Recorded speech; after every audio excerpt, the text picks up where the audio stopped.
Depuis 1905, Albert Einstein est un savant universellement reconnu. E égale mc2, sa formule mathématique la plus célèbre, bien que personne ne soit capable de dire ce qui se cache derrière cette équation. Voilà le paradoxe. Einstein est le plus médiatique des savants, loin devant Newton et sa pomme, Pasteur et sa rage, il reste cependant le plus incompris de tous. En 1936, Charlie Chaplin le résume très bien. Lors d'une soirée londonienne, alors que la foule l'acclame en compagnie d'Einstein, il lui chuchote à l'oreille « Ils m'applaudissent parce qu'ils me comprennent et vous parce qu'ils ne vous comprennent pas ».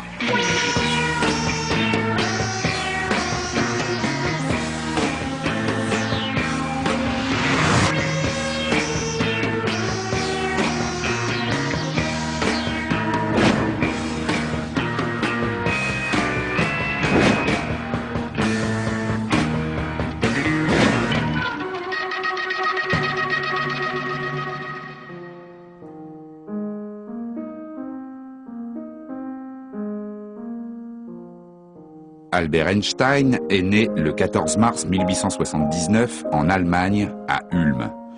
Une ville insignifiante dans sa vie puisqu'un an après sa naissance, Hermann et Pauline, ses parents, s'installent à Munich. Les affaires du père imposent cette décision. L'usine électrochimique Einstein va désormais pouvoir prospérer dans cette grande ville de l'Allemagne du Sud. Le destin du fils est tout tracé, il sera ingénieur et reprendra plus tard l'entreprise familiale. En attendant, Albert apprend péniblement à parler, il n'est pas en avance pour son âge.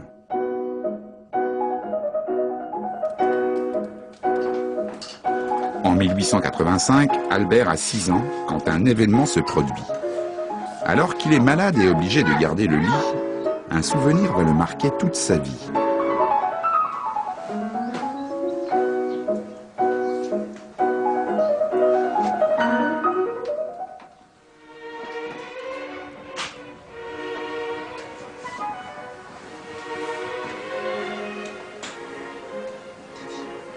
Hermann, attristé de voir son fils alité, lui offre une boussole pour le consoler. Pour l'enfant, l'objet est magique. Cette aiguille aimantée, toujours pointée dans la même direction, quelle que soit l'orientation de la boussole, l'impressionne.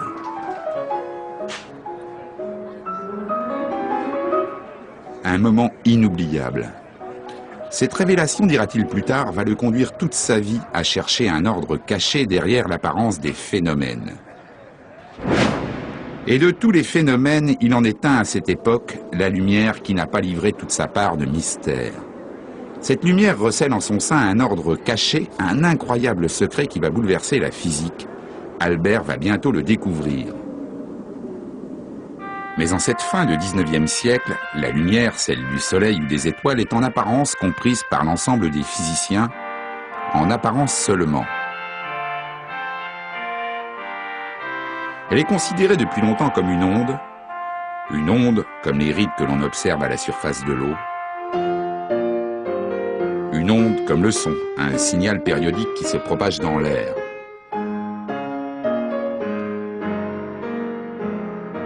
Pourtant, si nous faisons disparaître l'air pour créer le vide dans cette pièce, le son disparaît, la lumière, elle, continue de se propager.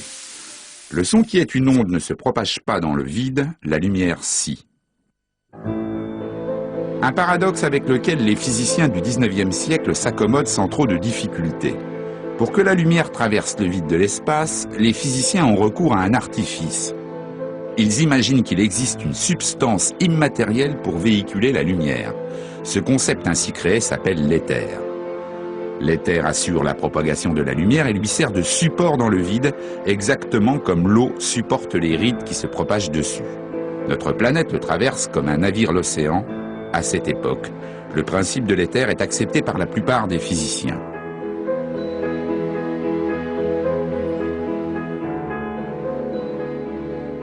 En 1887, 2 Américains, Albert Michelson et Edward Morley, font une expérience destinée à mesurer la vitesse de la lumière dans cet éther. Une expérience fondée sur la loi de composition des vitesses que tout le monde a déjà observée. Par exemple, quand un train avance dans la campagne à la vitesse de 100 km/h. Dans l'un des wagons, je lance une boule sur le plancher à la vitesse de 10 km/h dans le sens de la marche. La boule avance en réalité à 110 km/h par rapport au sol. Maintenant, je lance la boule toujours à la même vitesse, mais dans le sens inverse du mouvement du train. Cette fois, ma boule n'avance plus qu'à 90 km/h par rapport au sol. En 1887, Michelson et Morley supposent qu'avec la vitesse de la lumière, le même principe s'applique. Et lorsqu'un rayon lumineux est émis depuis la Terre, sa vitesse mesurée doit être différente suivant sa direction. Dans un sens, elle va s'additionner avec le mouvement de la Terre, dans l'autre, elle va se soustraire. Une différence minime mais mesurable pour l'époque. Et surprise à la lecture des résultats, dans les deux directions, la vitesse de la lumière est la même, 300 000 km/s. Les deux physiciens sont médusés. La lumière se joue de la physique, elle ne respecte pas la loi de composition des vitesses.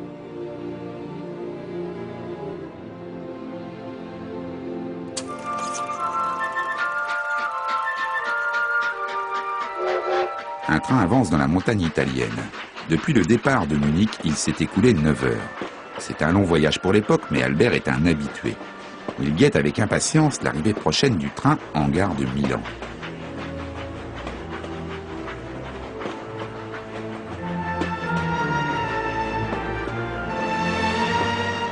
Albert est un garçon studieux, il a passé tout son voyage à étudier une encyclopédie scientifique et un traité de physique, ses uniques distractions.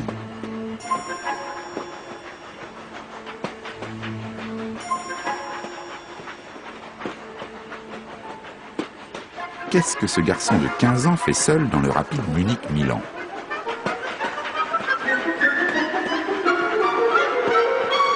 À 15 ans, Einstein est un adolescent assez original. Il est lycéen à Munich, dans un établissement où la discipline est militaire quasiment, comme elle l'était dans tous les établissements allemands à cette époque. Il ne supporte pas ça. Il a des dons en mathématiques et en physique. Il se pose des questions qui sont en avance sur son âge et peut-être même en avance sur la formation de ses professeurs. Einstein, lui, il acquiert assez rapidement un niveau, notamment parce qu'il se forme tout seul en lisant les textes des plus grands physiciens de l'époque, notamment dans le domaine de l'électromagnétisme, Maxwell, Hertz et quelques autres. Et donc il a une espèce d'indépendance d'esprit, y compris dans les matières qu'on lui enseigne, qui le rend différent de tous ses camarades. En revanche, dans d'autres disciplines qui l'intéressent moins, les langues anciennes, qu'il rechigne à apprendre par cœur, et quelques autres, il se révèle plutôt un élève médiocre. Ses rapports s'enveniment avec ses professeurs. Lors d'un cours de grec, il s'entend dire « Einstein, vous n'arriverez jamais à rien ». C'est la goutte d'eau qui fait déborder le vase. Il décide de plaquer le gymnasium de Munich pour rejoindre ses parents, établis maintenant à Milan. Pour pouvoir quitter le lycée, il va solliciter l'aide d'un médecin qui lui fait un certificat déclarant que le jeune Einstein est en dépression nerveuse, en neurasthénie. Et c'est ce qui lui permet de quitter sans trop de dommages le lycée de Munich et de rejoindre ses parents, qui sont catastrophés de le voir arriver. Il a interrompu ses études, il n'a pas le bac, il ne peut pas rentrer à l'université alors qu'il prétend vouloir devenir scientifique. En cette fin de 19e siècle, la lumière, toujours elle, joue un tour de plus aux physiciens.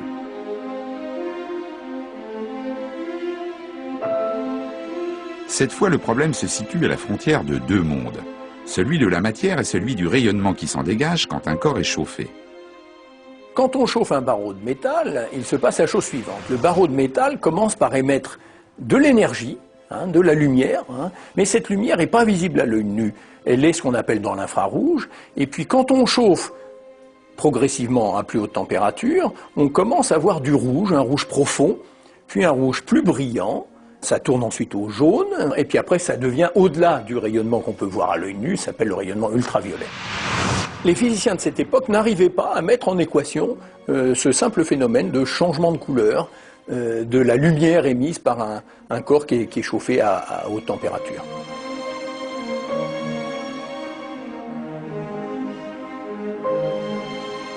Impossible de trouver la formule mathématique qui explique ce changement de couleur. Un véritable casse-tête que les physiciens appellent l'énigme du corps noir. Qui trouvera la solution ? À cet instant, Einstein ne s'en soucie pas. Il musarde dans la campagne italienne et découvre avec bonheur le goût d'une liberté nouvelle.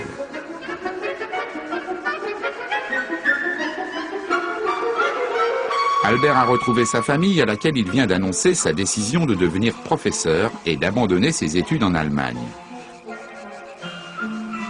Hermann, son père, et sa mère Pauline sont consternés. Les mauvaises nouvelles s'enchaînent, les affaires du père qui dirige une fabrique d'appareils électriques en Italie périclitent. Hermann voyait en son fils un futur ingénieur susceptible de redresser sa société. Mais les parents ne sont pas au bout de leur surprise. Albert a pris une autre décision. Pour fuir le service militaire, il veut renoncer à la nationalité allemande. L'adolescent est ailleurs dans sa tête. Il sait déjà accaparer les mystères de la physique de l'époque et ses réflexions le transportent encore plus loin.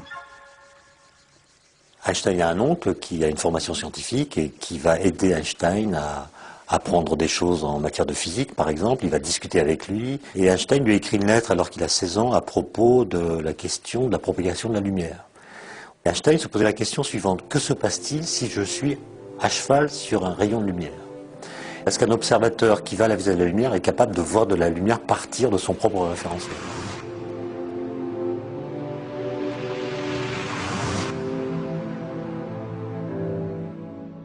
Quand Einstein retrouve ses parents, il n'a donc pas son bac.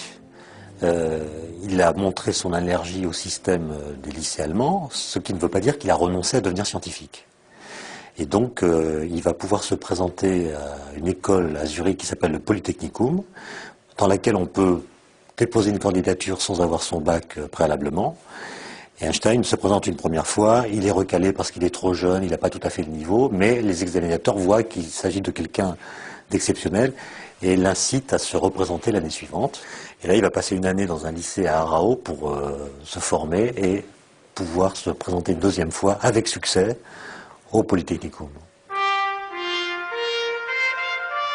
L'entrée du Poly ouvre à Albert les portes du monde scientifique. Ce monde triomphant qui a constitué la physique tout au long du XIXe siècle. À cette époque, Lord Kelvin, l'inventeur des degrés, déclare à un parterre de scientifiques: la physique est définitivement constituée avec ses concepts fondamentaux. Il y a bien deux nuages, celui du résultat négatif de l'expérience de Michelson et Morley, ainsi que l'énigme du corps noir. Ils seront rapidement résolus.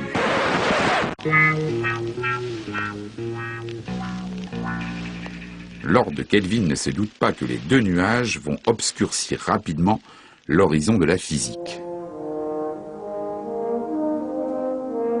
Albert Einstein, après avoir changé de nationalité pour fuir le service militaire imposé en Allemagne, intègre le Polytechnicum de Zurich. Dans la promotion de 96, ils ne sont que 5 à se diriger comme lui vers une carrière professorale, 4 garçons et une fille d'origine serbe, Mileva Maric. Elle est très intelligente, très intellectuelle même. Elle est affectée de certains problèmes physiques. Elle boite beaucoup, par exemple, à la suite d'une coxalgie qu'elle a contractée dans son enfance. Les parents d'Albert Einstein voient cette relation d'un très mauvais œil. D'abord parce que c'est une intellectuelle. Ils voyaient plutôt pour Albert une sorte de mère au foyer docile et non pas une femme qui met en action sa pensée. Et avec Einstein, au contraire, ça va très bien se passer parce qu'ils peuvent discuter de sciences, de physique, s'écrivent des lettres d'amour tout à fait passionnées. Et donc, il s'agit d'une véritable histoire d'amour. Einstein s'épanouit intellectuellement au Poly. Il dévore avec passion les ouvrages des plus grands physiciens, lit les plus récentes communications ou les comptes rendus des dernières expériences. Ce qui intéressait Einstein, c'était la recherche, c'est-à-dire comment aller plus loin dans la connaissance que nous pouvons avoir de la matière. Et il avait l'impression que l'enseignement était en retard sur les questions qu'il se posait lui et pour lesquelles il voulait trouver des réponses.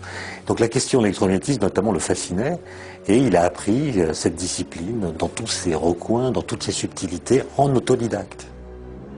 Désormais, il sèche des cours. Albert voudrait mettre en évidence cet éther que la Terre traverse sans encombre. Les expériences se sont multipliées ces dernières années, elles n'ont rien donné. À son tour, il imagine un nouveau dispositif avec le matériel du laboratoire.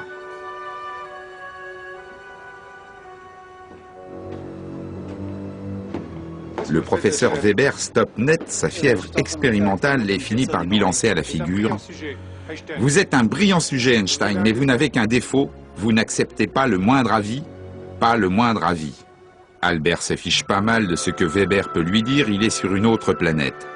En physique, il dépasse le niveau de son professeur et avec Mileva, il file le plus parfait amour. À la fin des 4 années qu'il passe au Polytechnicum, Einstein obtient son diplôme avec des notes plus qu'honorables. Mileva, en revanche, échoue. Einstein essaie de trouver un poste universitaire, n'y parvient pas, notamment du fait que Weber a écrit des lettres très négatives à son propos, et contrairement à ses camarades, qui étaient parfois moins bien classés que lui, il n'obtient pas ce poste universitaire qu'il désirait pourtant avec une ardeur plus grande que ses collègues. Il voulait faire de la recherche, il avait besoin pour ça d'avoir un poste universitaire. Et il n'a rien. Le 14 décembre 1900, Max Planck, grand physicien allemand, apporte la solution à l'énigme du corps noir. C'est une grande victoire. La formule fonctionne, elle décrit parfaitement la lumière qu'émet un corps en fonction de sa température.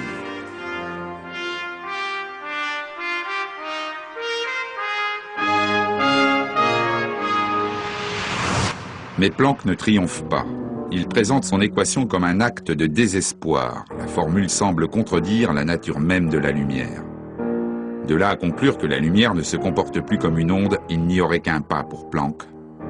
Max Planck ne le franchit pas, il n'y voit qu'une bizarrerie mathématique.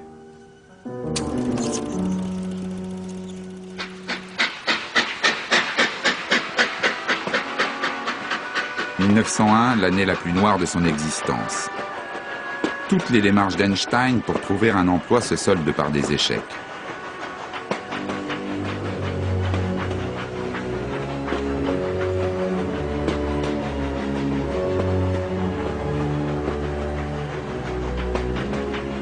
Ce qui ne l'empêche pas de retourner à Milan dans sa famille, il a décidé d'annoncer à ses parents son mariage avec Mileva.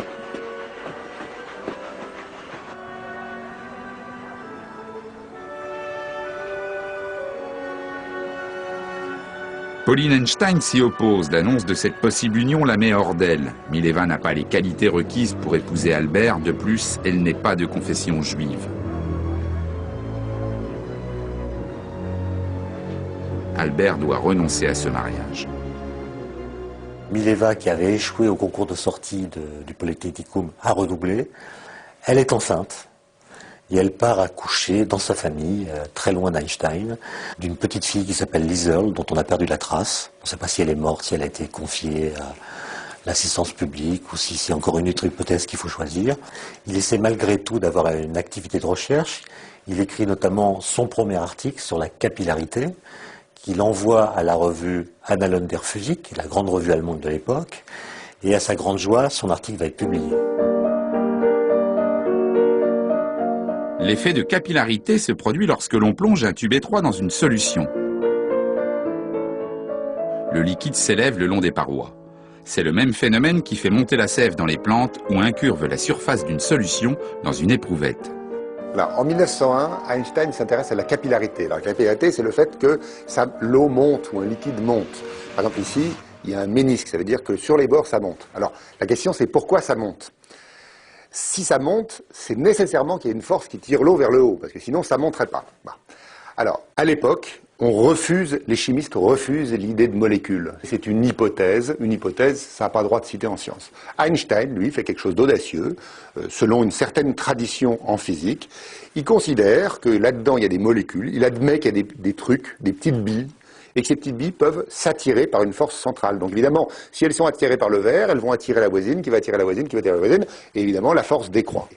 Mais dire ça s'attire, c'est pas de la science, ça c'est de la poésie. Hein. La science, Galilée l'a écrit, c'est le langage du monde est écrit en mathématiques. Donc il faut calculer. Or Einstein à ce moment-là n'a pas de laboratoire. Qu'est-ce qu'il peut faire ? Il peut faire la physique théorique, ça veut dire précisément calculer.